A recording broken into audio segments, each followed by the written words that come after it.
और वहीं राजधानी रायपुर से बड़ी खबर, जहां ईडी की कई जिलों में बड़ी दबिश देखने को मिली। जहां राजधानी रायपुर समेत दुर्ग, धमतरी और पूर्वा में कार्रवाई की गई। डीएमएफ और भारतमाला घोटाले की जांच की जा रही है। सुबह से ही 9 ठिकानों पर छापेमार कार्रवाई की गई, जिसमें रानू साहू के करीबियों के घर पर भी दबिश दी गई है। जांच एजेंसियां अब इस मामले को लेकर लगातार चूंकि जांच पड़ताल कर रही हैं और ऐसे में कई जिलों में यहां पर ईडी ने कार्रवाई की है। रानू साहू के करीबियों के घर पर भी दबिश दी गई और इस मामले को लेकर जांच की जा रही है। जहां छत्तीसगढ़ में बहुचर्चित भारतमाला प्रोजेक्ट को लेकर जो घोटाला सामने आया था, उसको लेकर जांच की जा रही है और ऐसे में जांच एजेंसियां इस मामले पर जांच में जुटी हुई हैं। और ज्यादा जानकारी के साथ राहुल हमारे साथ जुड़ गए हैं। राहुल, लगातार देख रहे हैं भारतमाला प्रोजेक्ट को लेकर छत्तीसगढ़ में पहले से ही जांच कार्रवाई की जा रही थी, अभी कुछ नया अपडेट भी सामने आया है?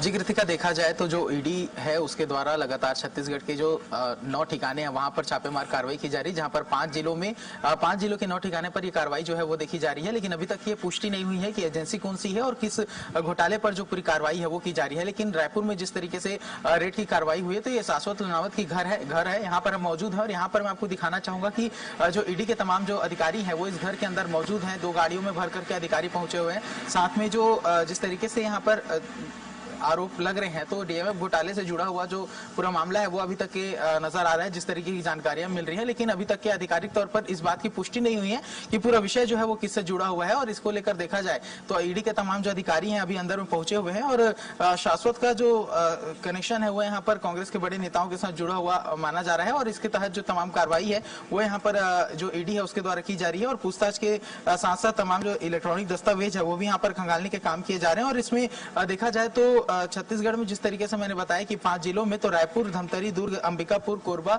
और साथ में महासमुंद में भी जो इस तरीके की कार्रवाई है वो उसके होने की जो बात है वो अभी तक की निकल करके सामने आई है।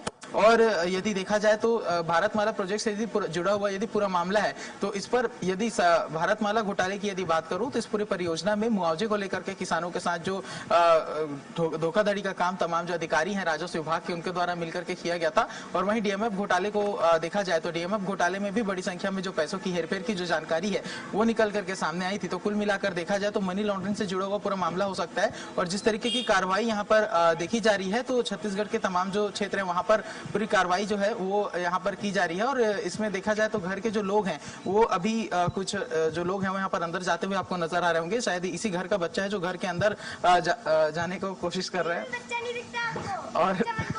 और पूरे मामले को लेकर देखा जाए तो कार्रवाई जो है ईडी के द्वारा की जा रही है और अभी भी आधिकारिक तौर पर कोई पुष्टि नहीं हुई है। लेकिन पूरे मामले को लेकर देखा जाए तो छत्तीसगढ़ में जो हड़कंप है वो इस पूरे सेंट्रल एजेंसी की कार्रवाई के द्वारा मचा हुआ है। जी कृतिका। ठीक है राहुल, नजर भी बनाए रखिएगा, देखने वाली बात होगी जांच में क्या कुछ निकल कर आता है। बहुत शुक्रिया तमाम जानकारी के लिए।